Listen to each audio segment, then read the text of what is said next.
교회에 진심으로 감사드립니다. 오늘은 이 책의 중심 질문으로부터 시작해 보기로 하겠습니다. 이 책의 중심 질문은 복음이란 무엇인가 입니다. 복음이 무엇일까요? 여러분이 가지고 있는 복음의 정의는 무엇입니까? 혹시 이 복음의 정의에 대해서 질문을 가져보신 적이 있나요? 만일 있다면 어떤 질문을 가지셨나요? 만일 없다면 이런 질문을 던져봅시다. 복음대로 산다는 것은 무엇일까? 자, 여러분이 보고 계신 영상을 잠시 중지하시고 여러분이 가지고 계신 노트나 휴대폰이나 컴퓨터 어디든 이 두 질문에 대한 답을 한번 적어보시기 바랍니다. 시간은 3분을 드리겠습니다. 자, 시계 보시고요. 3분간 적으신 후에 영상으로 다시 돌아오시기 바랍니다. 다 적어보셨나요? 답을 적으면서 여러분들이 가지고 계신 복음에 관한 이해를 정리해 보셨으리라고 생각합니다.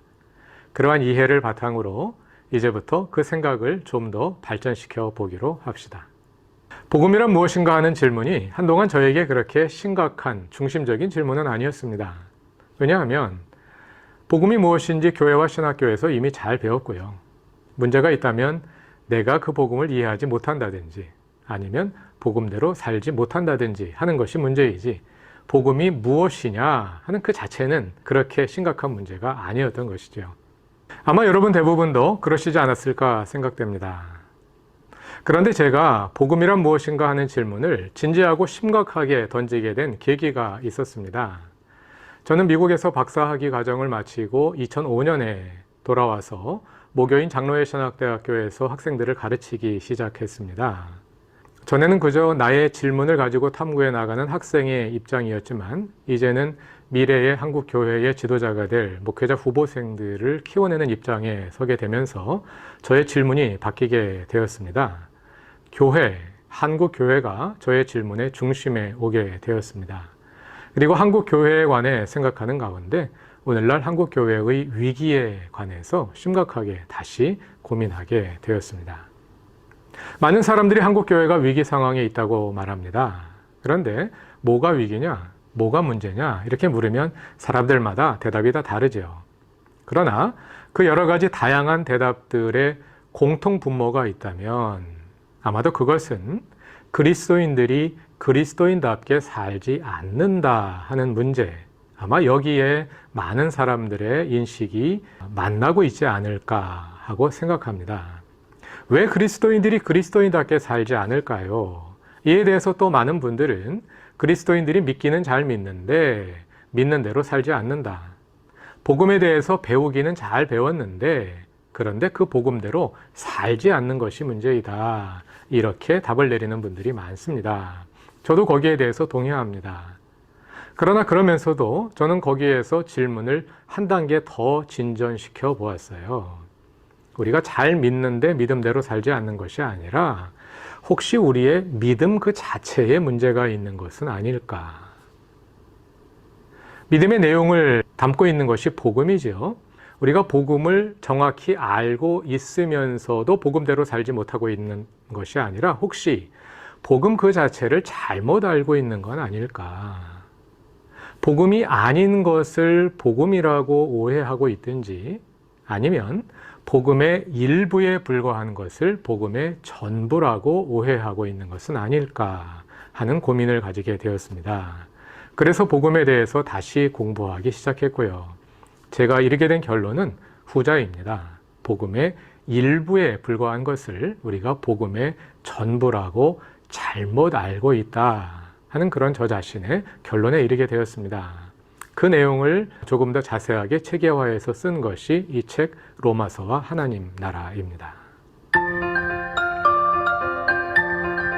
그동안 우리가 배워온 복음, 우리가 알고 있는 복음을 십자가 속죄의 복음이라고 이름 붙여볼 수 있겠습니다. 이 복음은 종말 심판의 법정을 상정합니다. 우리 모든 사람들은 죽은 후에 아니면 우리가 살아있을 때 주님이 다시 오신다면 그때에 곧 역사의 종말에 심판의 법정에 서서 우리의 인생 전체를 돌아보게 될 것입니다. 그런데 모든 인류는 그 법정에서 심각한 문제에 직면할 수밖에 없다는 거죠. 왜냐하면 우리 각자가 지은 죄가 너무 크기 때문입니다. 하나님은 공의의 하나님이시기 때문에 죄에는 반드시 형벌이 따르는데 우리의 죄가 너무 크기 때문에 우리 모든 사람들은 사형 선고를 받을 수밖에 없는 처지에 있다는 거죠. 다시 말하자면 지옥에 갈 수밖에 없는 처지에 있다는 겁니다. 이 심각한 문제를 인간은 스스로 해결할 능력이 없습니다. 그래서 하나님께서 사람이 되셔서 이 땅에 오셨고 모든 인류의 죄를 대신 지시고 십자가에 못 박혀 죽으셨습니다. 그래서 그 사실을 나를 위한 사실로, 나의 사실로 받아들이는 사람은 그 십자가의 효력이 나에게도 미쳐서 우리의 모든 죄가 십자가에서 한꺼번에 해결된다는 것이죠. 그래서 우리는 지옥에 가지 않고 천국에 가게 된다는 것입니다. 그래서 이 복음은 천국 복음이라고 할 수 있습니다. 자, 이것이 우리가 배워왔고 믿고 있는 그런 복음의 내용인데요. 저는 이 복음에 대해서 다시 질문해 보기 시작했습니다. 많은 그리스도인들이 그리스도인답게 살고 있지 않은데 혹시 그 문제의 근본 원인이 이 복음에 있는 것은 아닐까 하는 질문을 가지고 이 복음에 어떤 한계가 있는 것은 아닌가 하고 다시 물어보기 시작했습니다. 그러는 가운데 여러 가지 결코 작지 않은 한계들이 있다는 것을 발견하게 되었습니다. 먼저 십자가 속죄의 복음은 믿음과 삶을 단절시킬 수밖에 없는 그런 근본적인 한계를 가지고 있는 것 같아요. 자, 이 복음은 아주 중요한 질문에 대한 답입니다. 그 질문은 무엇이냐면 우리가 죽은 후에 어떻게 지옥에 가지 않고 천국에 갈 수 있는가 하는 질문에 대한 답으로 나온 것이 십자가 속죄의 복음입니다. 자, 우리가 그 복음을 믿어서 그리스도인이 되었습니다. 천국 백성이 되었습니다. 그러니까 이제부터 내가 그리스도인답게 살고 싶습니다. 그래서 다시 복음에게 묻습니다. 내가 죽기 전에 이 땅에서 어떻게 그리스도인답게 살아야 합니까? 하고 이 복음에 묻는다면 이 복음이 뭐라고 대답해 줄까요? 제가 생각하기에는 이 복음이 이렇게 대답할 것 같아요. 그걸 왜 나한테 묻니? 그건 내 질문이 아니야. 나는 너희가 죽은 다음에 어떻게 지옥 가지 않고 천국 가느냐 그것을 가르쳐 주는 복음이지 이 땅에서 어떻게 사느냐 하는 문제는 내 질문이 아니야. 이렇게 이 복음이 답할 수밖에 없지 않을까요? 자, 우리가 복음에게 삶의 길을 물었는데 복음은 천국 가는 길만 가르쳐 주지 이 땅에서 어떻게 살아야 하는지는 가르쳐 주지 않아요. 그럼 우리는 어떻게 합니까? 다시 성경을 읽어 들어가야 되겠죠. 그래서 어디로 가나요? 율법으로 돌아가게 되는 거예요. 이 복음이 우리를 율법으로 회귀하게 할 수밖에 없는, 율법으로 돌아가게 할 수밖에 없는 그런 한계를 가지고 있는 것 같다는 겁니다. 저는 한국교회를 바라보면서 몇 가지 해결하기 어려운 질문들을 가지고 있었습니다. 그 가운데 하나는 이것입니다. 복음은 우리를 죄의 지배로부터 해방시켜 주는 것입니다. 그러면 우리가 예수를 믿고 우리의 신앙이 깊어지면 깊어질수록 우리는 죄로부터 더 자유로워져야 할까요? 아니면 더 심각한 죄책감에 짓눌려야 할까요? 더 자유로워져야 정상이겠죠? 그런데 여러분 스스로의 경험을 돌아보면 어떻습니까? 교회 다니면 다닐수록 신앙생활에 연륜이 깊어지면 깊어질수록 더 죄로부터 자유로워집니까? 아니면 더 깊은 죄책감에 빠지게 됩니까? 후자이지 않습니까? 제 경험 역시 후자에 훨씬 더 가까웠습니다. 그것을 보면서 질문하게 되는 거예요. 한국교회는 복음을 강조하는 교회인데 나는 매주일 교회에서 복음을 듣고 있는데 왜 교회를 다니면 다닐수록 더 깊은 죄책감에 빠지게 되는 것일까? 그것은 교회 강단에서 선포되는 내용들이 이름은 복음인데 내용은 율법이라는 거죠. 복음이라는 이름의 율법, 복음주의라는 이름의 율법주의를 한국교회가 선포해 온 것이 아닌가, 그렇게 가르치고 그렇게 성도들을 훈련시켜 온 것이 아닌가 하는 질문에 이르게 되었던 것이죠. 왜 그랬을까? 저는 그 근본 원인이 이 복음과 관련되어 있구나. 하는 생각에 이르게 된 거예요. 복음이 우리를 율법으로 회귀시키고 있다. 이 복음의 또 다른 한계는 우리의 신앙을 사사화, 개인사자, 일사자입니다. 신앙을 개인적인 일로 만들어버리고 내면화, 신앙을 내면의 문제로 만들어버리고 교회와 세상을 분리시키는 그런 문제점을 가지고 있다는 겁니다. 십자가 속죄의 복음의 근거에서 생각할 때 복음화한다는 것은 어떻게 하는 겁니까? 한 개인을 복음화한다는 것은 이 사람으로 하여금 십자가 속죄의 복음을 받아들이게 하는 거죠.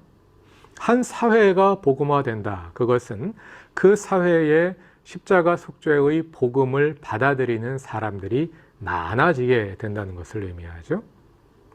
복음을 받아들여 기독교인이 되게 하는 것을 의미합니다. 그래서 전통적인 이해 속에서 복음화라는 말은 기독교화라는 말과 동의어였습니다.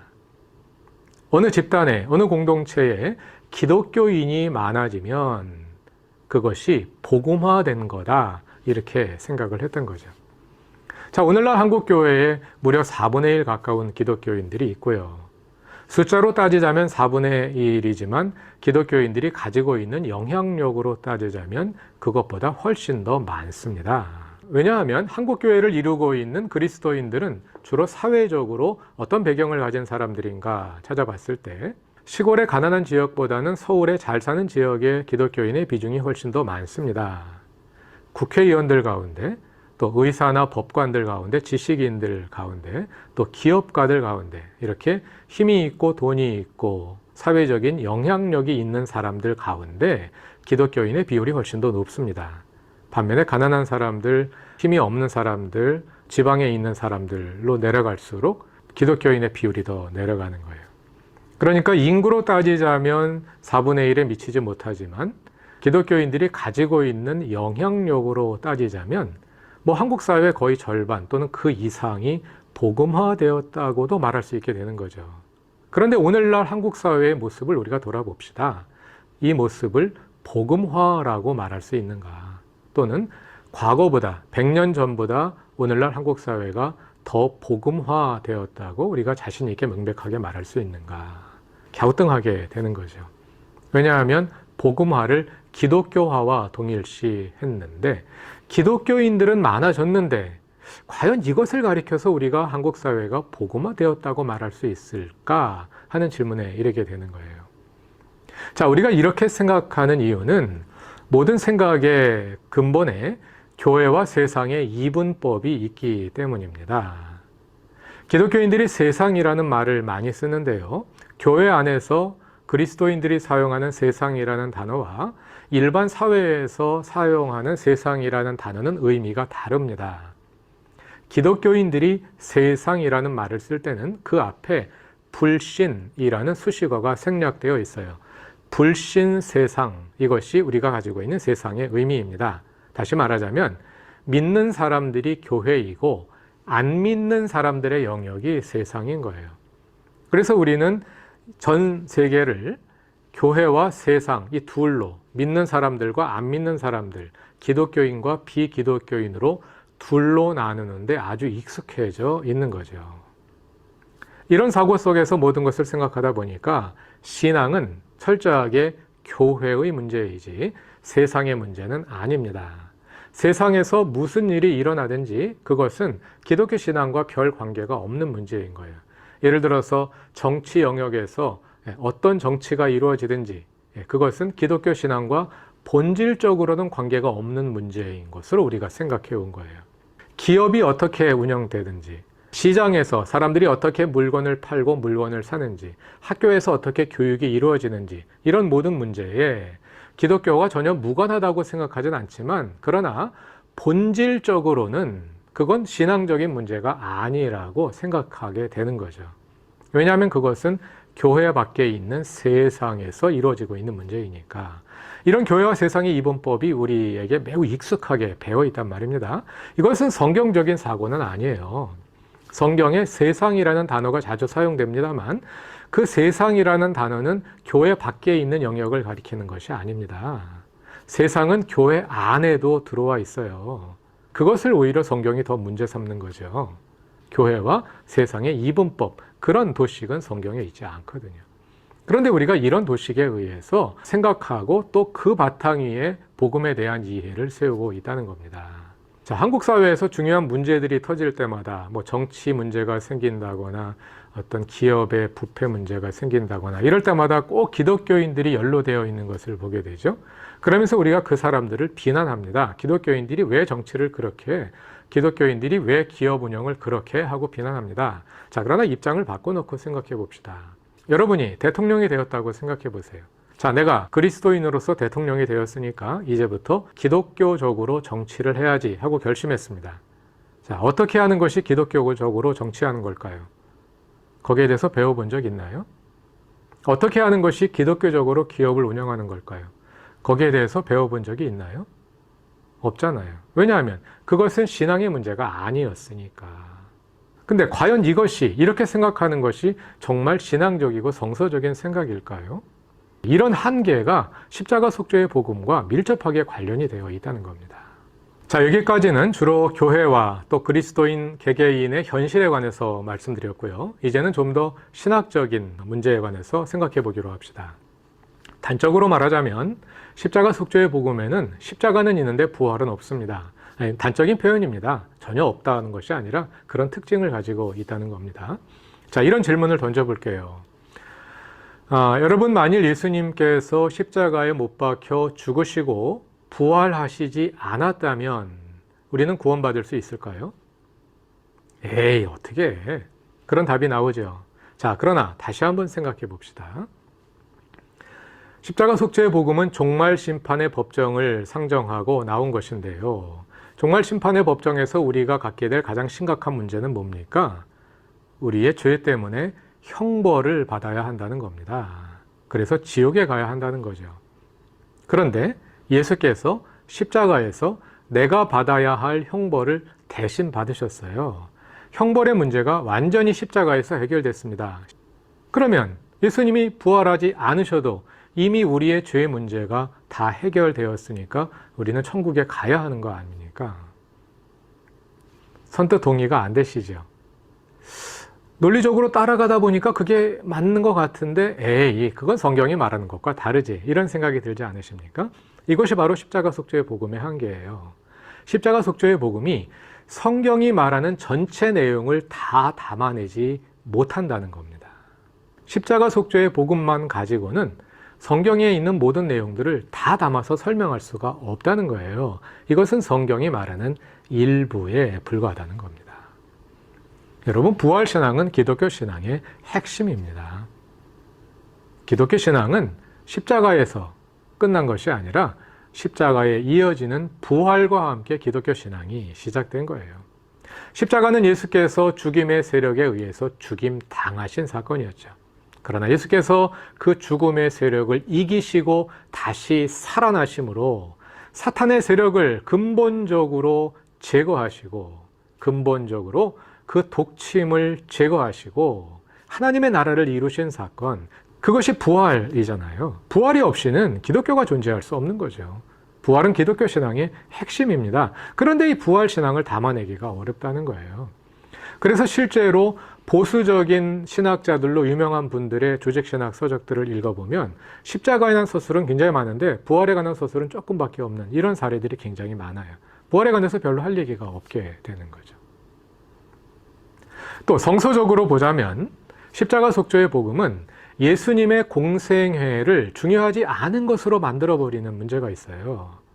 자, 예수께서 이 땅에 오셔서 어린 시절부터 청소년까지 30년가량을 사시고 공생애 3년을 보내셨는데 그때까지 예수님의 공생애까지의 생애가 우리의 구원과 무슨 관계가 있나요? 우리의 구원과 별 관계 없잖아요. 예수님의 십자가 죽음만 관계가 있잖아요. 예수께서 십자가에 죽으시기 전에 그 앞에 이루어졌던 모든 공생애와 예수님의 삶, 이것은 우리의 구원과 본질적으로 관련이 없는 문제처럼 되어버린단 말입니다. 그러다 보니까 복음서는 우리의 구원과 본질적인 관련이 없는 책이 되고 십자가 속죄의 복음이 담겨 있다고 우리가 믿고 있는 바울 서신이 우리의 신앙에 있어서 진짜 중요한 책이 되는 겁니다. 그래서 지금까지 기독교는 바울 서신을 기독교 신앙의 중심이 되는 본질적인 책으로 읽어온 거예요. 복음서는 그에 비나면 주변적인 책으로 읽어온 거죠. 이런 문제가 나타나게 된다는 겁니다. 이런 것들이 모두 십자가 속죄의 복음과 관련된 문제들이다 하는 거죠. 자, 이런 문제들을 발견하게 되면서 저는 신약 성서 학자이기 때문에 신약 성서를 다시 읽어 들어가기 시작했습니다. 신약 성경은 무엇이 복음이라고 말할까? 신약 성경은 복음을 어떻게 정의할까? 질문하며 성경을 다시 읽기 시작했습니다. 헬라어 신약 성서를 읽어보면 복음이라는 어휘들이 134번 등장합니다. 그 가운데 유앙겔리온, 복음이라는 명사가 76번 가장 많이 나오고요. 유앙겔리조마이, 복음을 선포하다 라는 동사가 54번 나옵니다. 그리고 유앙겔리스테스, 복음 선포자, 프로 유앙겔리조마이, 복음을 미리 선포하다, 이런 단어들도 3번, 1번 조금씩 나옵니다. 그러니까 위에 나오는 두 단어, 유앙겔리온, 유앙겔리조마이, 이 두 단어가 가장 많이 나오는 거죠. 이 단어들이 사용된 모든 본문들을 다 찾아보았습니다. 대부분의 경우에는 복음이라는 말이 무슨 뜻인지 정의하지 않고 그냥 사용합니다. 그러나 그렇게 사용하더라도 본문을 이해하는 데 큰 문제는 없어요. 우리가 믿고 있는 기독교 신앙의 일반적인 내용을 복음이라고 말하고 있는 겁니다. 그런데 경우에 따라서는 이 복음을 정의하는 경우가 있습니다. 여러 가지 방식으로 정의하는데요. 복음이라는 단어에 수식어를 붙여서 무엇의 복음, 이렇게 부르기도 하고요. 그럼 이 무엇의, 이 내용이 복음의 내용을 보여주는 거죠.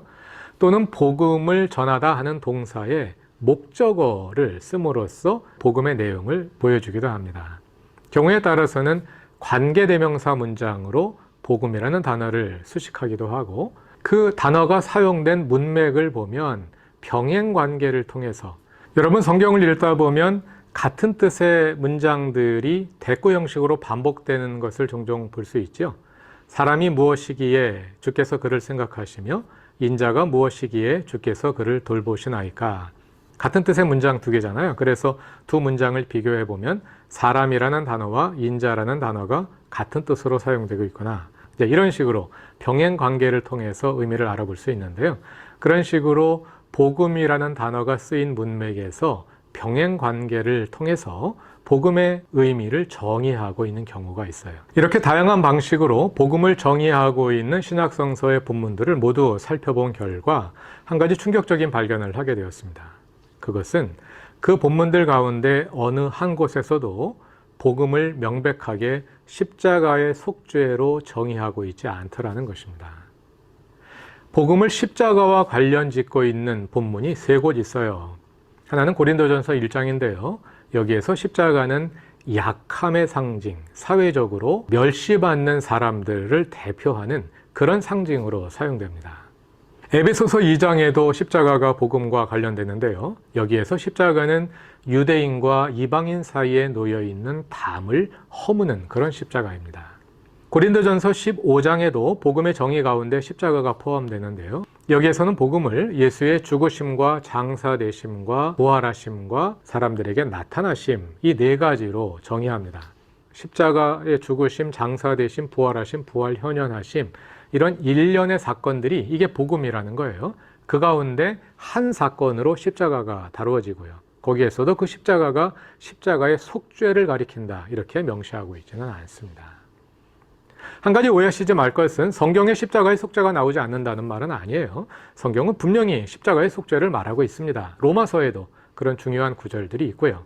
제가 말씀드리는 것은 복음을 십자가의 속죄로 정의하고 있지는 않더라는 겁니다. 그럼 신약 성경은 무엇을 복음이라고 말할까요? 복음을 정의하고 있는 구절들을 모두 찾아본 결과 일관되게 신약 성경은 하나님의 나라가 복음이다 하고 정의하고 있습니다.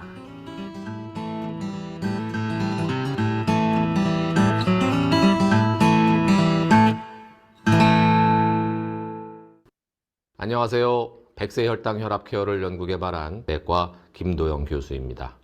나이가 들수록 혈당, 혈압. 그럼 신약 성경은 무엇을 복음이라고 말할까요?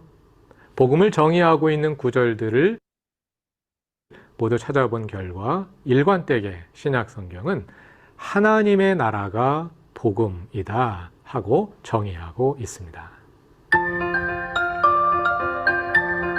먼저 복음서를 찾아보기로 합시다. 각 복음서마다 복음을 정의하는 독특한 방식이 있는데요.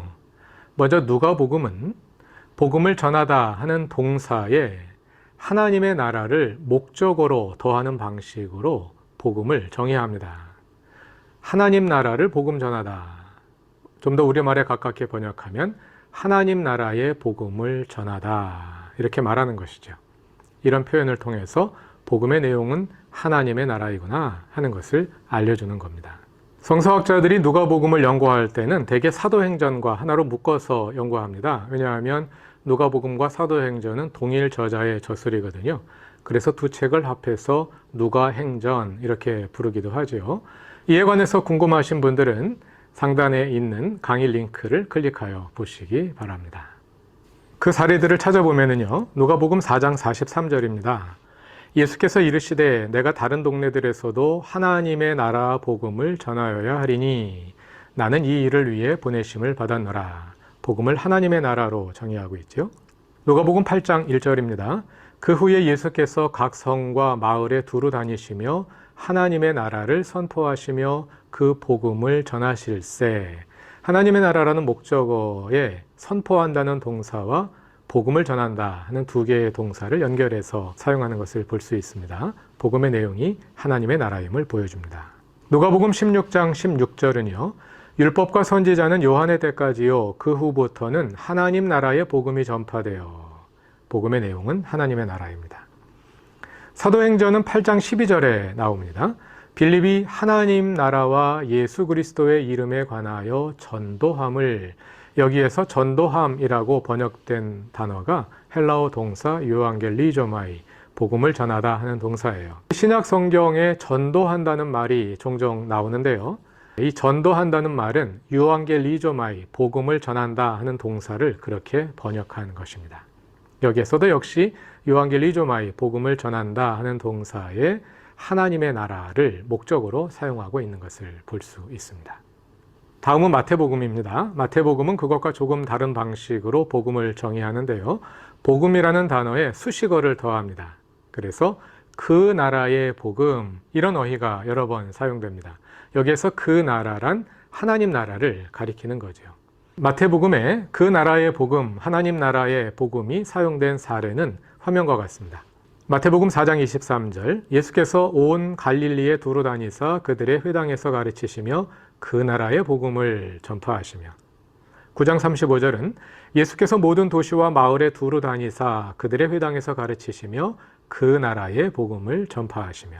24장 14절은 이 그 나라의 복음이 모든 민족에게 증언되기 위하여 온 세상에 전파되리니 그제야 끝이 오리라. 복음의 내용은 바로 그 나라, 하나님의 나라임을 보여주고 있는 것입니다. 우리말 개역개정 성경은 여기에 나오는 그 나라의 복음을 모두 천국 복음으로 옮겼습니다. 마태복음에 나오는 천국, 곧 하늘나라는 하나님 나라를 가리키는 다른 표현입니다. 하나님 나라와 천국은 어떤 관계에 있는 거냐, 이에 대해서는 강의 뒤에 다시 설명을 드리겠고요. 마태복음이 하늘나라라는 용어를 어떤 방식으로 사용하느냐, 그 구체적인 용법에 관해서 궁금하신 분들은 화면 상단에 있는 마태복음 강의 링크를 참조하시기 바랍니다. 이번에는 마가복음입니다. 마가복음 1장 14절과 15절을 읽어보겠습니다. 요한이 잡힌 후 예수께서 갈릴리에 오셔서 하나님의 복음을 전파하여 이르시되 때가 찼고 하나님의 나라가 가까이 왔으니 회개하고 복음을 믿으라 하시더라. 이것은 예수님 공생애의 첫 사건의 기록이면서 동시에 마가복음 전체를 요약하고 있는 말씀이기도 합니다. 마가복음을 어떻게 요약할 수 있을까요? 요한이 잡힌 후 예수께서 갈릴리에 오셔서 하나님의 복음을 전파하신 이야기입니다. 그리고 예수께서 하나님의 복음을 전파하신 결과 수많은 일들이 일어났죠. 한편에는 예수를 환영하고 따르는 사람들이 있었는가 하면 한쪽에는 그 복음을 거부하면서 예수를 적대하는 사람들이 있었습니다. 특히 유대 지도자들이 그랬죠. 이 적대 관계는 예수께서 생애 마지막에 예루살렘에 올라가셨을 때 극대화되었고 그로 말미암아 예수님은 십자가에 처형당하시죠. 그러나 다시 살아나십니다. 이것이 마가복음이죠. 마가복음은 예수께서 하나님의 복음을 전파하신 이야기예요. 그런데 그 하나님의 복음의 내용은 무엇일까요? 마가복음 1장 14절 15절은 병행관계를 통해서 그 복음의 내용을 설명합니다. 15절이 말하죠. 이르시되 14절에서 하나님의 복음을 전파하셨다 이렇게 말하고 15절에서 그 복음을 어떻게 전파하셨는지 이르시되 말씀하신 내용을 설명해 줍니다. 그러니까 15절에 복음의 내용이 들어있는 거예요. 그런데 자세히 읽어보시면 때가 찼고 하나님의 나라가 가까이 왔으니 그 다음에 회개하고 복음을 믿으라. 회개하고 복음을 믿으라. 이것은 복음에 대한 반응이지요.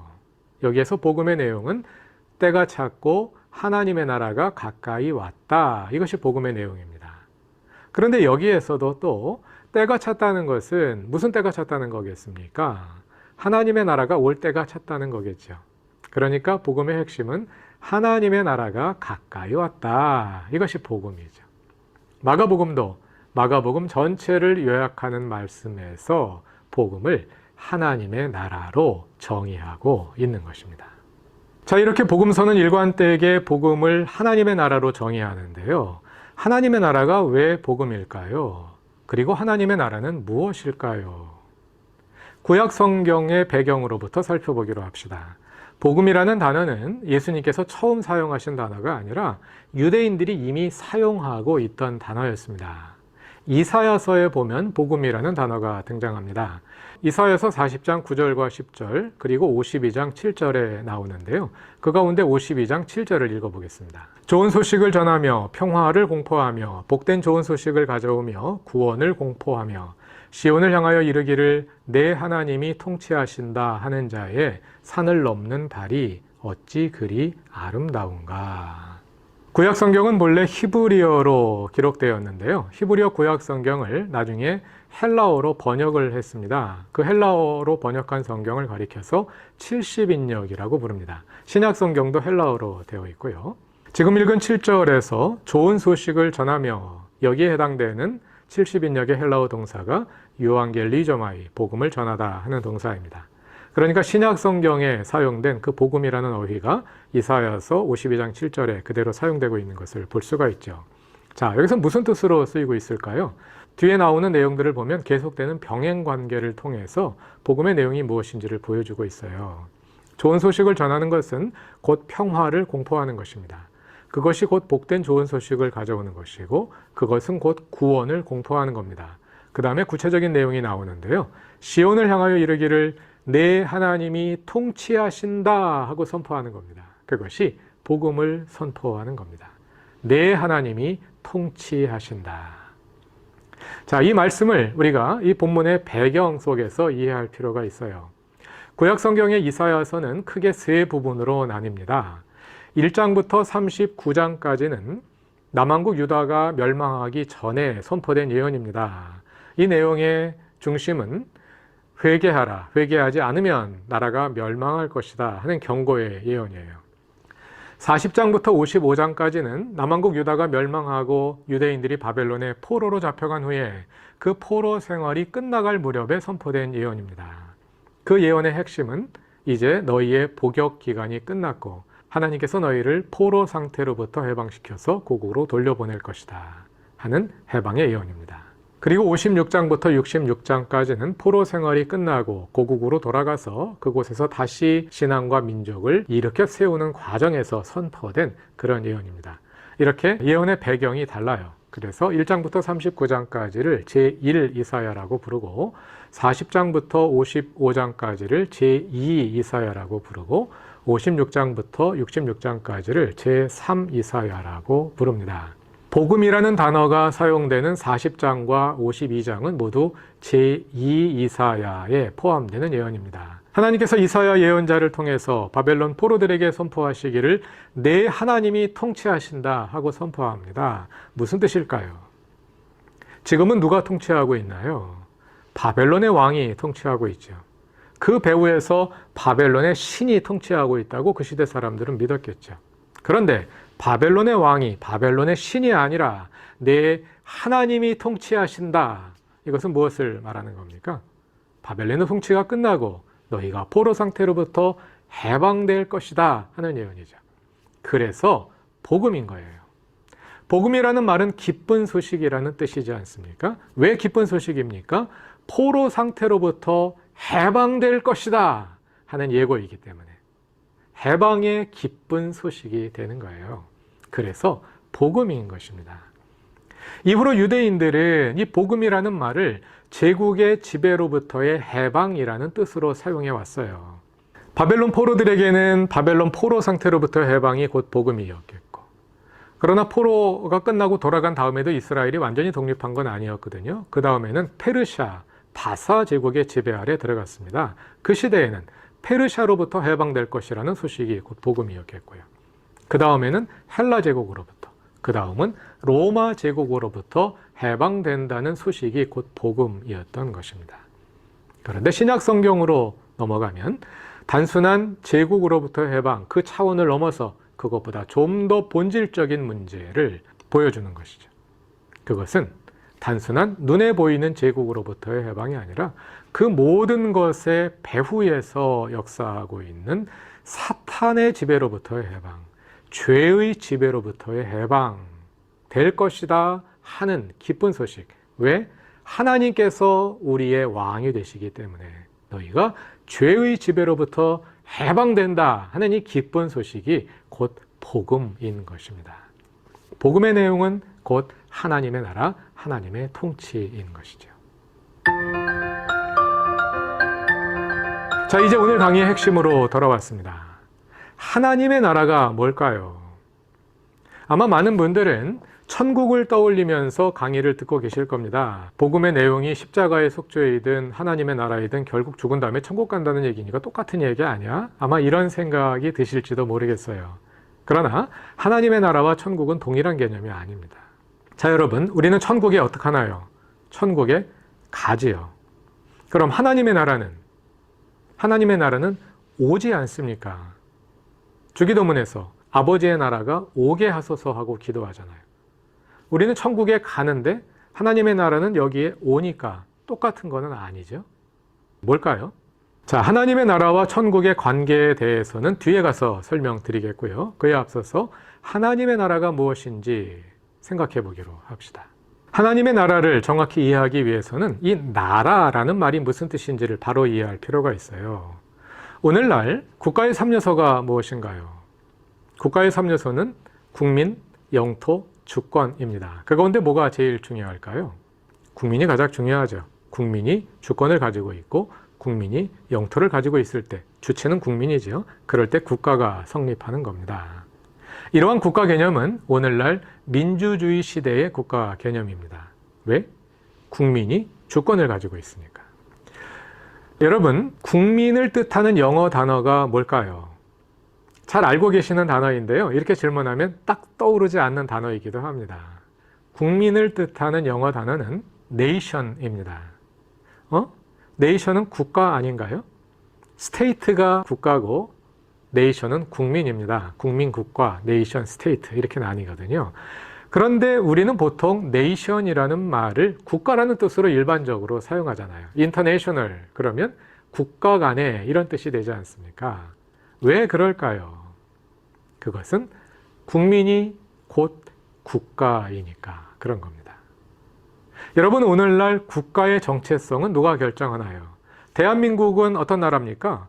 대한민국 국민이 사는 나라. 대한민국 국민이 대한민국이라는 나라의 정체성을 결정하는 겁니다.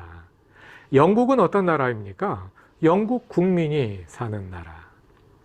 남아프리카 공화국은 어떤 나라입니까? 남아프리카 공화국 국민이 사는 나라. 국민이 국가의 정체성을 결정하는 거예요.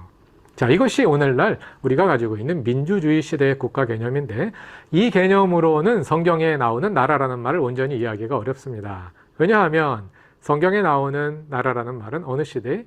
왕정 시대에 사용되던 단어이기 때문에 그래서 왕정시대의 국가 개념을 우리가 이해할 필요가 있습니다. 여러분, 왕정시대의 모든 주권은 누가 가지고 있나요? 왕이 가지고 있죠. 전 국토, 영토는 누구 겁니까? 전부 다 왕의 소유물입니다. 그럼 국민은, 왕정시대에는 국민이라는 것이 존재하지 않죠. 백성이 있는데 백성은 왕의 소유물에 불과합니다. 왕이 모든 것을 가지고 있어요. 그래서 국가의 정체성은 누가 결정합니까? 왕이 결정하죠. 조선은 이씨가 다스리는 나라, 고구려는 고씨가 다스리는 나라. 왕이 국가의 정체성을 결정하는 겁니다. 그게 왕정시대의 국가 개념입니다. 그래서 이 시대에 나온 단어들은 나라라는 말이 왕이라는 단어로부터 파생되었습니다. 히브리어에서 왕을 가리키는 단어가 멜렉이고요. 나라를 가리키는 단어가 말쿠트입니다. 왕이라는 글자 뒤에 우트라는 어미를 더한 겁니다. 영어로 말하자면 킹에다가 쉽을 더해서 킹쉽이 된 것과 같아요. 예, 왕이라는 단어에서 나라라는 단어가 파생된 겁니다. 그러니까 나라라는 말의 사전적 의미는 왕됨 이런 뜻이에요. 헬라어도 보시면 왕은 바실류스이고 나라는 바실레이아입니다. 역시 뒷글자 두 개만 다르고 그 앞에 다 똑같은 것을 알 수 있죠. 왕이라는 단어에서 나라라는 단어가 파생된 것을 알 수 있습니다. 왕이라는 단어에서 동사도 파생됩니다. 바실류스라는 명사가 동사 바실류오가 되면 왕이 되다, 왕 노릇하다. 그러니까 무슨 뜻이겠어요? 다스린다, 통치한다 이런 뜻이 되는 거예요. 통치한다, 이 말은 왕 노릇한다 이런 뜻이죠. 이것이 왕정시대의 통치 개념, 국가 개념입니다. 이런 이해의 터에서 우리가 하나님의 나라라는 말을 다시 정의해 보자면 하나님의 나라는 사전적으로 하나님의 왕 되심, 하나님의 주 되심, 하나님의 다스리심 이런 뜻입니다. 이렇게 풀어볼 수도 있다. 그게 아니라 사전적으로, 문자적으로 그런 뜻이라는 거예요.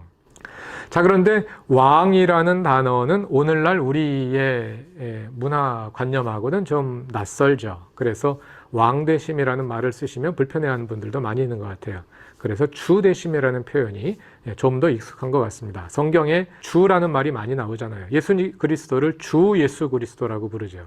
하나님은 주 하나님, 하나님이 우리의 주님이시다, 예수 그리스도가 우리의 주님이시다 하는 핵심적인 신앙 고백이 이 말에 담겨 있는 겁니다. 많은 사람들이 하나님의 나라가 무엇이냐 하고 물으면 하나님이 다스리시는 나라입니다 하고 대답합니다. 그 말은 정답인데요.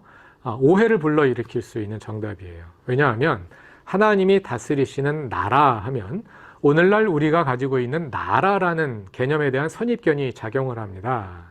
그래서 모든 나라에는 영토가 있잖아요. 그래서 하나님의 나라, 그러면 많은 사람들이 하나님의 나라가 어디에 있을까? 여기에 관심을 갖게 되어 있어요. 그런데 이것은 하나님 나라 개념의 핵심은 아닙니다. 자, 여러분, 하나님의 주 되심은 어디에 이루어질까요? 질문을 바꿔보자면 하나님의 주 되심이 이루어지지 않는 영역은 어디일까요? 그런 영역은 없겠죠? 지옥에는 하나님의 주 되심이 미치지 않나요? 지옥은 하나님이 손 쓸 수 없는 그런 사탄의 영역인가요? 그렇지 않죠. 거기에도 하나님의 통치 아래에 있는 거예요. 하나님의 주 되심을 벗어난 영역은 아무 곳에도 없습니다. 그러므로 하나님의 주 되심이 어디에 이루어지느냐 하는 질문은 중요한 질문이 아니에요. 그곳이 어디든 그곳에 하나님의 주 되심이 이루어져 있느냐 아니냐, 이것이 관건인 것이죠. 그러니까 하나님의 나라를 구성하는 개념 가운데 가장 중심되는 것은 하나님의 주 되심이라는 개념이에요. 그래서 성경에 나오는 하나님의 나라라는 개념을 정확하게 이해하려면 하나님의 나라라는 표현보다 하나님의 주 되심이라는 용어를 사용하는 것이 더 좋습니다. 하나님의 주 되심, 이것이 하나님의 나라 개념을 더 정확하게 담아낼 수 있는 용어입니다. 자, 복음이란 하나님의 주 되심이에요. 하나님이 우리의 주님이 되신다는 기쁜 소식, 이것이 복음입니다. 자, 이렇게 복음을 다시 정의하고 나면 우리 신앙의 모든 개념들이 다 바뀌게 됩니다. 믿음이란 무엇일까요? 전통적인 십자가 속죄의 복음에서 믿음을 규정하면 믿음이란 십자가 속죄라는 사실 또는 십자가 속죄라는 교리에 동의하는 겁니다. 사실에 대한 동의, 교리에 대한 동의, 그 사실을 받아들이는 것, 이것이 믿음이지요. 예수께서 십자가에서 우리의 죄를 대신해서 죽으셨다는 사실을 우리가 받아들였어요. 자, 그 다음에 우리가 뭘 할 수 있을까요? 그것으로 믿음은 완성된 거죠. 이것이 십자가 속죄의 복음에 따라 규정되는 믿음의 정의입니다. 그런데 하나님 나라의 복음의 터에서 정의하게 되면 믿음의 정의가 달라져요. 복음이란 하나님이 우리의 주님이 되신다는 소식인데, 그럼 그 복음을 믿는 건 뭐예요? 하나님이 우리의 주님이 되신다는 사실에 동의하면 우리의 믿음이 완성된 걸까요? 동의했으면 그 다음에 실제로 우리 삶에 하나님의 주 되심이 이루어지게 해야 되겠죠. 이것은 마치 결혼식장에서 신랑과 신부가 혼인서약을 하는 것과 같습니다. 신랑이 이 여자를 나의 신부로 받아들였어요. 신부가 이 남자를 나의 신랑으로 받아들였어요. 사실에 동의했어요. 그럼 그것으로 끝나나요? 아니죠. 이제부터는 함께 평생 같이 살아야 하는 거죠. 결혼식장에서 이루어지는 혼인 서약은 앞으로 같이 살아가겠다는 그 삶의 출발점이 되는 거잖아요. 믿음이 그런 거라는 거예요.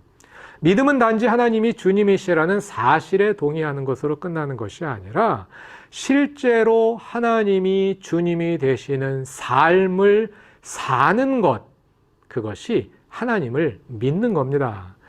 믿는다는 말과 산다는 말이 동의어입니다. 믿음 다음에 믿는 대로 사는 게 아니에요. 믿는 것이 곧 사는 거예요. 그러므로 믿음은 있는데 삶은 없다. 이건 이론적으로 가능하지만 실제로 있을 수 없는 일이죠. 우리가 성경의 복음을 바로 이해한다면. 예수를 믿는 것은 예수에 관한 교리를 믿는 것이 아니라 예수를 믿는 겁니다. 그 예수님이 나의 주님이 되시게 하는 것, 예수님이 주님 되시는 삶을 살아가는 것, 그것이 예수를 믿는 겁니다. 복음의 정의가 달라지면 구원의 정의도 달라져야 합니다. 전통적으로 우리에게 있어서 구원이란 무엇이었나요? 구원이란 죽은 다음에 우리의 영혼이 천국으로 장소 이동하는 거였죠. 구원받는다, 그것은 곧 천국에 가는 것이었잖아요. 그래서 우리의 모든 생각이 장소에 집중되어 있는 거예요. 그러나 앞에서도 말씀드렸지만 어디냐는 중요한 문제가 아니라니까요. 중요한 것은 거기에 하나님의 주 되심이 이루어져 있느냐 아니냐가 중요한 겁니다. 하나님의 주 되심이 온전히 이루어져 있는 상태, 그것이 바로 구원이에요. 우리가 구원받았다 하는 말은 하나님의 백성이 되었다는 뜻이잖아요. 내 삶 속에 하나님의 주 되심이 시작되었다 하는 뜻입니다. 자, 여러분, 그런데 하나님의 주 되심은 어디에 이루어질까요? 내 영혼에는 하나님의 주 되심이 이루어지는데 내 육체에는 이루어지지 않는 걸까요? 그럴 수 없죠. 하나님의 주 되심은 우리의 영혼에만 이루어질 뿐만 아니라 우리의 육체에도 이루어져야죠. 우리의 영혼만 구원받는 것이 아니라 우리의 몸도 구원받는 겁니다. 하나님의 주 되심은 개인적인 차원에서만 이루어질까요? 사회적인 차원에서도 이루어질까요? 당연히 개인적인 차원에서도 이루어지고 사회적인 차원에서도 이루어지겠죠. 인간 세계에만 이루어질까요? 자연 세계에도 이루어져야 할까요? 당연히 자연 세계에도 하나님의 주 되심이 이루어져야죠. 하나님의 나라가 이루어진다는 것, 하나님의 주 되심이 이루어진다는 것은 구약 성경 창세기에 담겨 있는 하나님께서 본래 창조하셨던 완전한 창조의 상태, 아담과 하와가 타락하기 전에 이루어져 있던 그 에덴의 상태로 돌아가는 겁니다. 요한계시록에 나와 있는 새 예루살렘을 창세기에 나오는 에덴 동산과 비교해 보세요. 비슷한 점들이 많이 있습니다. 그 하나님께서 본래 창조하셨던 그 상태로 돌아가는 거거든요. 그 상태는 하나님은 하나님 자리에서 높임 받으시고 사람도 자기 자리에 있고 자연도 자기 자리에 있어서 서로 간에 온전한 관계를 맺고 있는 상태인데요. 이것을 가리켜서 샬롬이라고 부릅니다. 성경이 말하는 평화가 그거예요. 그 상태로 돌아가는 거거든요. 오늘날 어떻습니까? 자연이 제자리에 있나요? 바다 위에 플라스틱 조각들이 떠돌아다니고요. 물고기를 잡아서 배를 갈라보면 그 안에 전선 조각들이 들어있고요. 제자리에 있지 않죠. 사람과 자연과 하나님이 각각 제자리로 돌아가는 겁니다. 그리고 서로 간에 정상적인 온전한 관계를 맺게 되는 겁니다. 그것을 가리켜서 구원이라고 말하는 거예요. 자, 그러면 하나님 나라와 천국은 어떤 관계일까요? 하나님 나라는 모든 영역에 이루어지는데요. 그것은 우리가 살고 있는 이 세상에 이루어질 뿐만 아니라 저 세상, 저 초월적인 영역에도 이루어져야 합니다. 천국이란 저 초월의 영역에 이루어져 있는 하나님의 나라, 하나님의 주되심, 그것이 바로 천국입니다. 그러니까 천국은 하나님 나라의 한 양상이다, 한 양태이다, 이렇게 말할 수 있겠죠. 우리는 예수 그리스도를 주님으로 고백합니다. 그것은 예수님이 우리의 주님이 되셨다는 거예요. 하나님이 우리의 주님이 되셨다는 것이고 우리 가운데 하나님의 나라가 이미 시작되었다는 거예요. 우리 가운데 이미 구원이 시작되었다는 거예요. 그러나 아직 완성되진 않았죠. 만약에 하나님의 주되심이 우리 가운데 온전히 이루어졌다면 우리가 이 모양으로 살아가고 있지는 않겠죠. 언제 완성될까요? 주님이 다시 오실 역사의 종말에 완전한 하나님의 나라가 이루어질 것입니다. 천국은 하나님의 나라가 완전히 이루어져 있는 상태입니다. 그래서 천국은 하나님 나라의 한 양상이며 완성태와 관련된다. 이렇게 간단하게 정리해 볼 수 있겠습니다.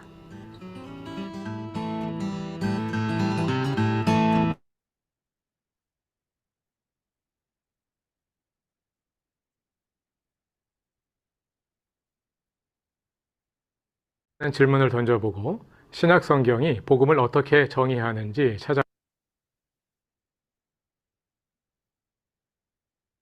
예, 잘 들으셨습니까?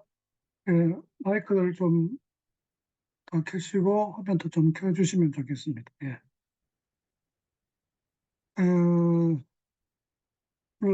들어보시니까 어때요? 우리 속에 끄덕끄덕 하시는데 이런 이야기를 처음 들어봤습니까? 아니면은 어렴풋이 좀 알고 있었습니까? 그분이 이 시간에 직접 하는 게 아니라 예, 예, 강의 예. 영상을 유튜브. 예, 예, 예, 네, 영상을 틀어서 함께 듣고 예, 예, 시청하고 나누는 거군요. 예, 예, 그래요. 아, 예, 예. 예. 우리 그 정병선 우리 목사님이신데 그 전에 그 지난번에 독서 모임에 이제 나오셔가지고 이제 알게 됐습니다. 그럼 용인에 이제 계시죠? 예. 예, 나중에 그렇습니다. 또 우리 좀 이야기를 나누도록 하고요. 오늘 이 교수님 어땠어요? 좀 예. 신선한 충격이었는지 아니면 예, 이 책은, 얼마 전에 우리 같이 독서 모임에서 읽기는 했습니다만, 오늘 또 강의를 들으니까 또 새롭네요. 새롭고, 특히 이제, 십자가 속죄의 복음과 또 이제 하나님 나라의 복음을 대비를 해서, 어, 잘 설명해 준 것 같습니다. 그러니까, 여체는 하나님의 주되심, 그리스도의 주되심을 우리의 모든 삶 속에서 이렇게 실현해 나가는 것이 바로 이렇게 이제 명쾌하게 좀 이렇게 정의를 내려준 것 같습니다. 예, 그런데 이제 조금 이제 그렇게 했을 때 하나 조금 질문이 하나 생기는 게 하나님의 주되심이 바로 복음이라고 한다면은 하나님이 언제 그러면 주가 안 되신 적이 있었는가? 늘 하나님은 주로 계셨고 그런데 어, 예수님이 하나님 나라의 복음을 전파하실 때 그 내용이 하나님의 주되심이 바로 복음의 내용이라고 했다면은 그거는 천지창조 때부터 계속 하나님은 주로 계셨는데 그게 왜 새로운 복음이 될까? 어, 예, 이런 예, 이 질문이 예, 동원씨. 생기네요. 예, 예. 네. 거기에 대해서 좀 이야기해 주실 분이 있습니까? 예, 이제 여기는 이제 하나님의 주 대심 뭐 이렇게 이야기했는데 사실은 예수 그리스도의 주 대심, 그러니까 이제 삼위 우리 하나님을 이제 이야기를 하잖아요. 그래서 로마서 이제 그 1장에 보면 잘 아는 그런 내용이 나오잖아요. 거기에 보면 어 여기 1절에 보면은 하나님의 복음이라는 말이 나오고요.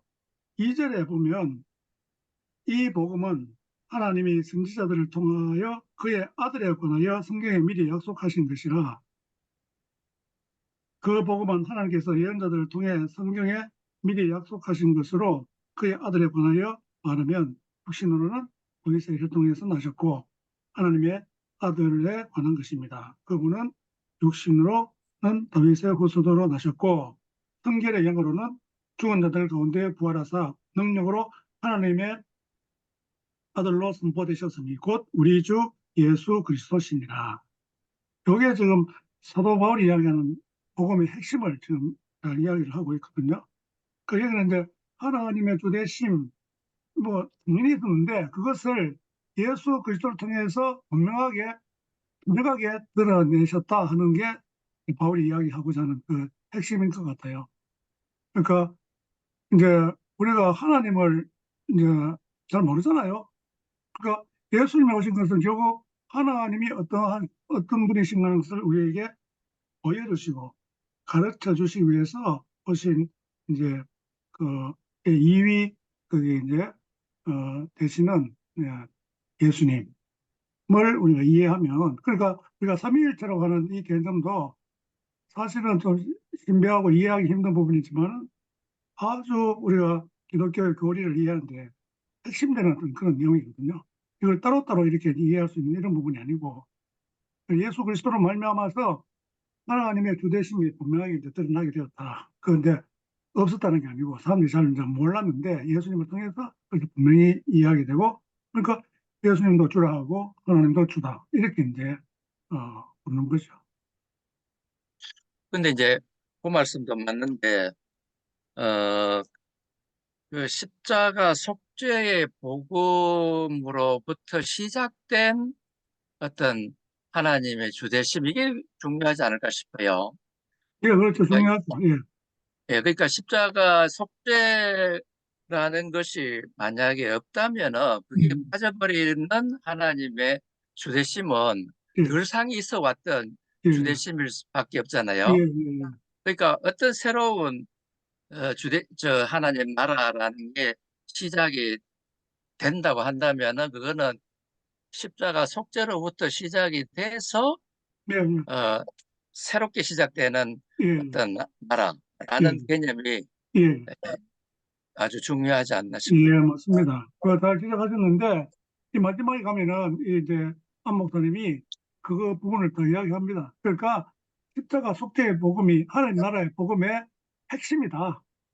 그런데 그가 안경이라는 거죠. 그게 없으면 하나님 나라의 복음의 그, 그 이제 설명하는 게 이제 온전하게 할 수 없다. 이제 그런 이제 이야기를 이제 하는데 마지막에 더 그 이야기를 하고 있습니다. 그래서 어 이제 보면은 뭐 이렇게 해놨습니다. 십자가에서 우리는 예수님과 함께 죽는다. 그리고 그 십자가에서 우리는 예수님과 함께 다시 살아난다. 그리고 하나님 나라가 온전히 이루어지는 그날 우리는 주님과 함께 왕노릇하게 될 것이다. 그것이 십자가다. 그 온전한 의미를 되찾을 때 십자가는 다시 복음의 중심으로 우뚝 선다. 그때 우리는 하나님 나라의 복음은 십자가의 복음이라고 말할 수 있을 것이다. 그 십자가로 돌아가자. 이렇게 제일 마지막 문장이 이렇게 돼 있어요.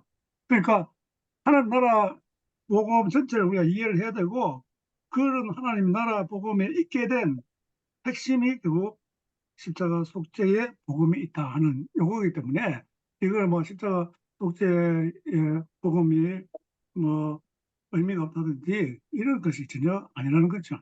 예. 앞으로 이제 쭉 공부하면 그에 대해서 더 이제 깊은 이야기들이 나오고, 우리가 또 주고받는 가운데 더 이제 깊은 이해가 아마 있으리라고 생각합니다.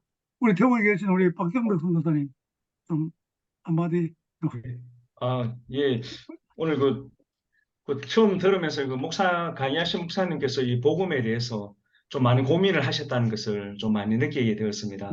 그래서 복음이 무엇인지에 대한 나름대로 어떤 고민도 많이 하시고, 그래서 이전까지 어떤 복음에 대해서 너무 어떤 십자가만 강조된 것이 아닌가, 그런 고민을 하시면서 이제 부활도 이제 강조하게 되고, 그리고 이제 전체적인 어떤 십자가의 의미에 대해서 많이 좀 강사 목사님께서 많이 좀 고민을 하시고, 또 성경 속에서 나타난 그 복음의 의미에 대해서 많이 좀 그 연구를 많이 하신 듯한 느낌이 들었습니다.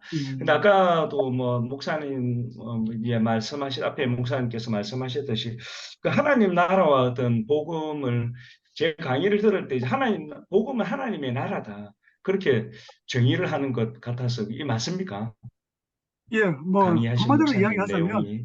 예, 하나님 나라를 이제 예, 그렇게 예, 한마디로 이제 정의를 할 수 있다, 이제 이렇게 이야기하는 거죠. 왜냐하니까 그 예, 복음서에서 이제 그런 이제 그 이제 그런 식으로 이제 설명하고 있기 때문에. 근데 사실은 이제 그 복음이라고 하는 것이 다양한 어떤 그런 그 모습이라 해야 되겠나? 그런 형태로 이렇게 또 설명할 수 있는 이런 그 내용을 갖고 있기 때문에, 뭐 한마디로 뭐 딱 이래 이야기해서 그 전체를 다 이해하기가 좀 힘든 그런 부분이 분명히 있으리라고 생각합니다. 예, 네. 저는 이제 그 강의 들으면서 이제 목사님께서 이제 복음에 대해서 많은 고민과 또 왜 이렇게 이 교구에 있어가지고 이게 어, 소리가 더 끊기는 것 같은데. 예. 현대의 어떤 그리스도인들의 삶이 왜 이렇게 복음 가서 예, 소리가 좀 잘 안 예, 들리네. 예, 예, 예, 그래서 이제 그 예, 제가 그래서 이제 강의 그래서 저는 이제 강의를 더 어,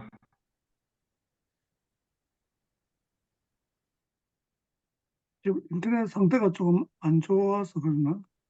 예, 이제 조금 있으면 이제 좀 잘 들리시지? 예, 예, 예, 예. 그래서 이제 저는 이제 어, 그래서 이제 왜 이제 한국 교회 성도들의 율법으로 다시 돌아가는가, 어떤 그런 부분들을 음, 고민하시면서 음, 강사 목사님이 이제 나름대로 이제 복음에 대한 성경적인 복음에 어떤 내용에 대해서 잘 말씀해 주셨다고 생각이 예, 듭니다. 생각이 예, 들고, 근데 이제 한 가지 조금 이제 하나님 나라가 복음이라고 하면 조금 저는 이제 오해할 부분이 좀 많다는 그런 음, 생각이 듭니다. 음, 그래서 이제 복음은 제가 아까 그 강사 목사님도 이야기했지만 성경에 나타나 있는 복음의 내용, 그러니까 예를 들면 그 고린도전서에 나와 있는 예수님의 어떤 죽으심과 장사 지냄, 다시 부활, 그리고 이제 우리 어떤 믿는 자의 부활, 예수님의 재림 때 우리 믿는 자의 부활, 이 내용이 복음이 아닌가, 복음의 내용이고, 이 복음을 그래서 믿는 사람들이 복음을 믿는 사람들이 누리는 나라가 하나님 나라가 아닌가, 그런 생각이 듭니다. 예, 그래서 조금 이제 그런 부분들은 조금 구분하는 게 좀 더 이해하기 쉽지 않을까, 예, 좀 그런 생각이 들고, 예, 예. 그리고 이제 회개하고 복음을 믿을 때에 그때 이제 하나님의 나라가 이루어지고, 그 하나님 나라에서 우리가 어떤 모든 어떤 전반적인 삶의 어떤 그런 하나님 나라의 백성으로서의 삶을 살아갈 수 있지 않겠는가, 좀 그런 생각이 들었습니다. 예, 예. 예, 감사합니다. 우리 정 목사님은 좀 어떤 생각이 들었습니까? 강의하신 분이 안 계셔서 그 이야기하는 게 그 주인공이 빠진 예.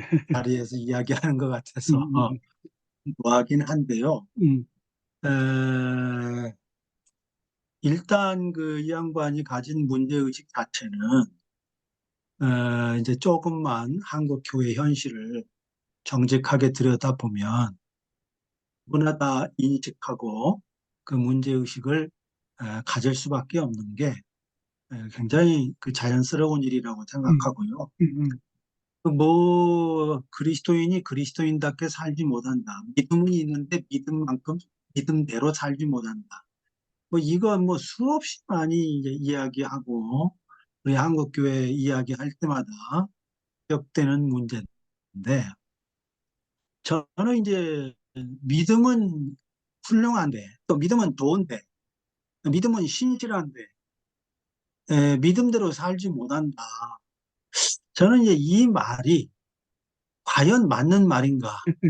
이걸 음, 그러니까 이제 오늘도 그 목사님이 이야기했지만 우리가 지금 믿고 있다고 이게 믿음이라고 생각하는 그 믿음 과연 이것이 성경이 말하는 그 믿음에 얼마만큼 부합되고 있는 것인가? 이거를 물어봐야 된다. 믿음은 있는데 믿음대로 음, 못 산다. 여기에서 문제가 끝나는 게 아니라 예, 과연 우리가 믿는 믿음이 성경에서 말하는 음, 믿음과 하고 이게 얼마나 부합하며 얼마나 지금 멀리 있는 것인가.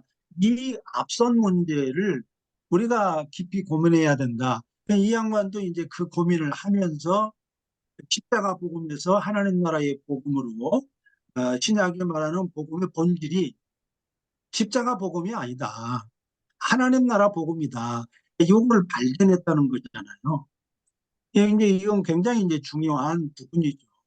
우리는 그 이제 기독교 신앙을 이야기하면 제일 먼저 달려가는 게 십자가거든요.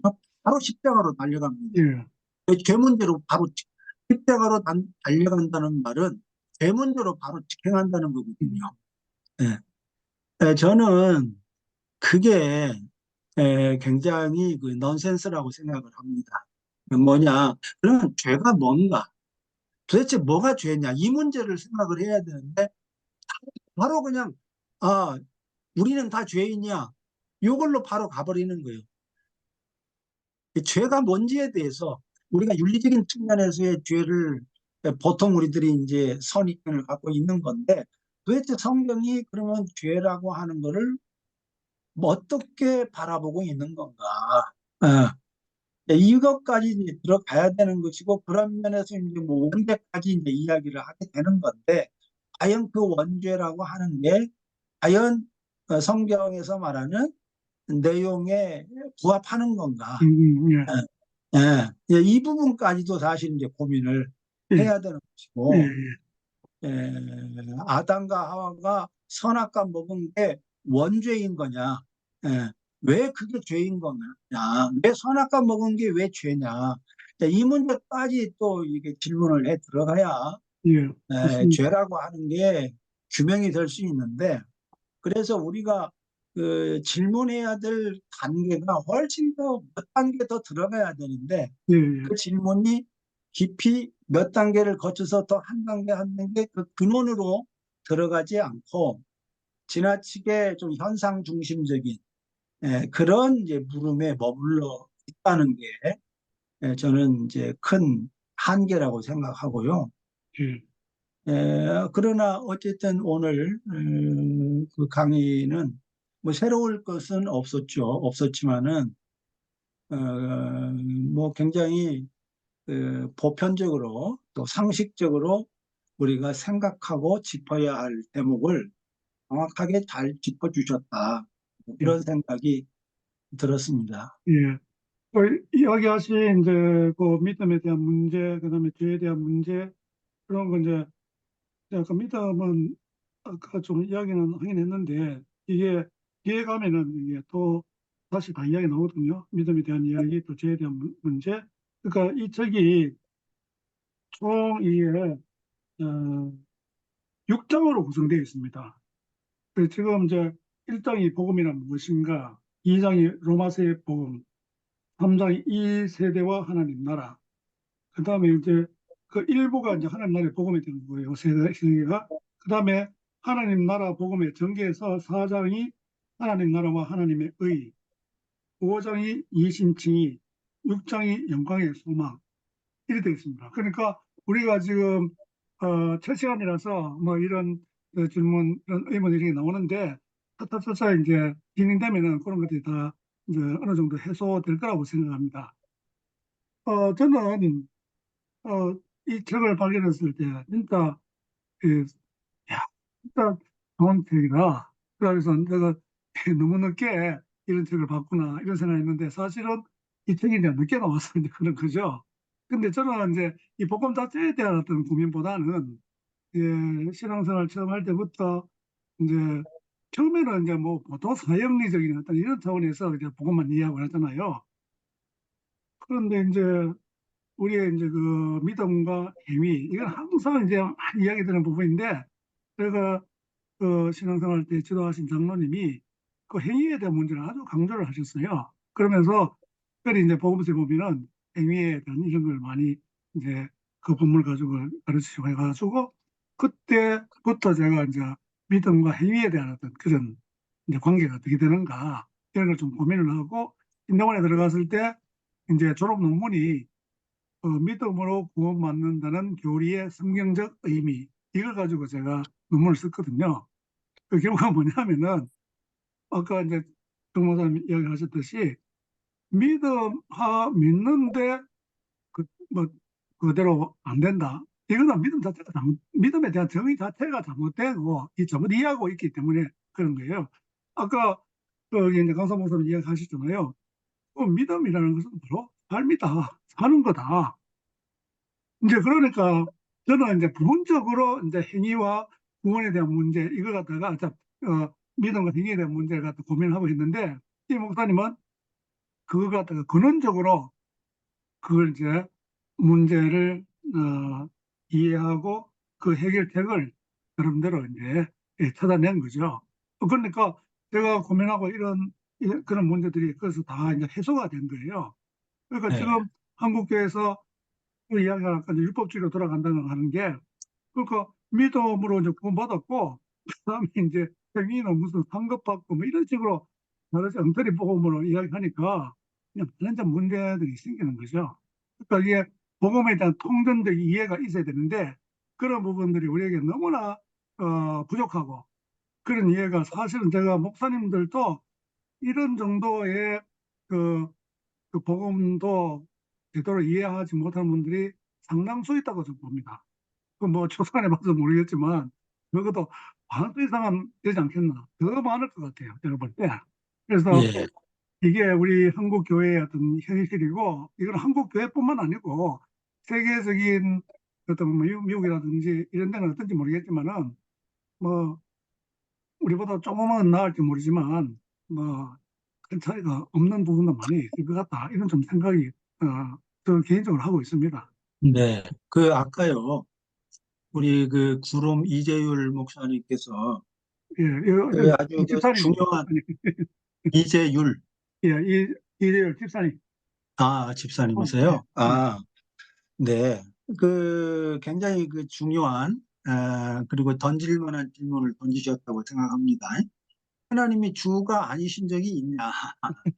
하나님은 언제나 처음부터 끝까지 영원히 주이신데 도대체 하나님의 주이심이 하나님 나라라면 늘상 있는 하나님의 주되심이 도대체 이거 그러면 어떻게 되는 거냐? 어? 이런 이제 그 물음이 굉장히 오늘 강의에 비추어 보면 매우 그 던져볼 만한 그런 질문이라고 생각이 되고요. 제 소견을 그 질문에 대해서 말씀을 드려보면 당연히 원칙적으로 하나님은 주가 아니신 적이 단 한순간도 없으시죠. 우주 만물 가운데 홀로 왕이시고 홀로 그야말로 하나님이시잖아요. 그런데 왜 그러면 이 처음부터 지금까지 이 세상 전부가 다 하나님의 나라여야 하는데, 오늘 그 강의의 논리로 따지면, 근데 왜 하나님 나라가 아닌 거냐? 이제 이런 그 현실적인 이제 물음을 갖게 될 수밖에 없겠는데요. 저는 이런 생각합니다. 그러니까 하나님의 왕 되심은 원칙적으로 항상 그렇다. 그건 불변이다. 그러나 하나님이 내가 왕이야. 하나님의 왕이시거든. 이걸 아무리 1000번, 10,000번 이야기한다 하더라도 인간이 하나님의 형상을 가진 이 세상을 대표하는 인간이 하나님의 주되심을 받아들이고 정말 그 존재와 삶 전체로서 하나님의 왕 되심을 인정하고 하나님의 왕의 통치를 기꺼이 수납하고 거기에 협조하면서 살아가는, 그야말로 그 내용 그 자체, 내용 그 현실성을 가진, 내용적으로 그게 이루어져야 이게 하나님의 나라인 거지. 그냥 명목상 하나님은 왕이시다, 이 대원칙. 그런데 인간은 하나님의 왕되심을 전혀 인정하지 않고 하나님의 다스림에 전혀 충복하지 않고 거기에 참여하지 않는단 말이죠, 현실에서는. 그러면 그거는 하나님의 나라일 수 없는 거죠. 그러니까 하나님의 나라는 명목상의 나라가 아니고 구체적이고 실제적인, 그래서 정말 하나님의 그 통치가, 하나님의 주되심이 정말 그 말 그대로 우리의 현실 속에서 온 우주 가운데서 이루어질 때, 현실이 될 때, 그게 하나님의 나라인 거다. 그러니까 복음이라는 것은 바로 하나님의 그 원리적 하나님의 주되심이 현실적 하나님의 주되심으로 구체화되는 과정. 이게 이제 구원이라고 말할 수 있고, 그게 구체화될 때 그 현실을 일컬어서 우리가 하나님의 나라라고 말할 수 있는 게 아니겠는가. 예, 그렇게 한번 말씀을 드려봅니다. 예, 그 좋은 이야기 해주셨습니다. 아마 그런 내용들이 다 이제 당연히 이제 포함될 거고요. 그러니까 그 죄에 대해서도 나중에 뭐 단자 이제 나올 건데, 성경에서 이야기하는 그 죄의 핵심은 그거잖아요. 인간의 자기 중심성. 그러니까 거기에서 벗어나는 방법이 예수 그리스도의 십자가 방법밖에 없다는 거죠. 사도 바울이 이제 로마서에서 이야기하고 뭐 갈라디아서라든지 이런 곳에서 이야기하는 게 바로 이제 그 문제를 집중적으로 나는 다루고 있다고 봐요. 그러니까 우리가 왜 하나님을 주로 인정 못하느냐? 내가 자꾸 이제 주인이 되려고 하기 때문에 그런 현상이 이제 생기는 거잖아요. 그러니까 인간의 힘으로 할 수 없다. 그러니까 예수 그리스도의 십자가의 속죄로 말미암아서 내가 죽고 그리스도와 함께 연합되어 살아가는 그 삶이 바로 구원받은 자로서 살아가는 것. 그것이 우리의 육체까지 완전히 이제 부활해서 새로운 그게 이제 몸을 입는 그때 주님이 다시 오실 때 그때 구원이 완전히 완성이 되고 하나님 나라가 완전히 여기에 임하게 되는 이제 이런 그 복음을 우리가 이제 이해를 해야 되는데, 거기에 대한 이해가 사실은 너무 미미한 것 같아요. 그러니까 십자가 속죄의 복음 그것만 가지고 아까 다 이야기했잖아요. 그것만 이야기하다 보니까 사사화되고 내면화되고 이런 저 문제가 있다 보니까 사회 문제에 대해서 전혀 관심을 안 가지고 사회가 어떻게 돌아가든 아무 이제 그 문제의식을 안 가지고 이래 되면 안 된다는 거죠. 그래서 이거는 그렇습니다. 예, 우리가 이 첫 시간인데 그걸 다 다루기 힘들고 우리가 총 아마 5번 이제 이런 시간을 가질 겁니다. 그래서 한 장씩 이렇게 이제 한 장씩 하는 게 읽고 아니고 요거 강의는 14번 했는데 오늘은 이제 2강의를 듣는데 다음부터 아마 네. 3강의씩 듣는데 시간적으로 보면 한 20분이 안 되는 거예요. 그래가지고 아, 듣는데 요게 이제 우리 원래 스케줄은 둘째, 넷째 주 이렇게 하고 다른 첫째 또 셋째 주는 다른 걸 또 하고 이래 합니다.